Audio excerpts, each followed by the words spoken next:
Story time of how I went from this to this in about 7 months. It's about 20-pound difference, and here I'm eating about 1,200 calories and sometimes lower, and over here I'm eating like 2,000 to 2,400. Many of you might already know, but maybe not. About 7 months ago, I switched from very strict keto to macro tracking, and it absolutely changed my life. I really, truly, honestly thought that I was one of those people that I just couldn't have food freedom. I really thought my body couldn't tolerate it. I really thought that I would be eating 1,200 calories forever and my body was never changing. And it just was like this vicious cycle until I discovered macros, found total food freedom. I feel like I look and feel better than I have in years.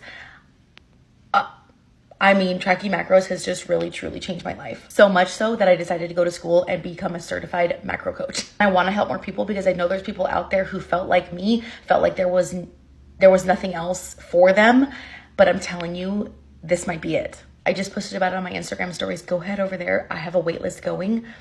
I want to help as many people as I truly possibly can. This means everything to me, honestly.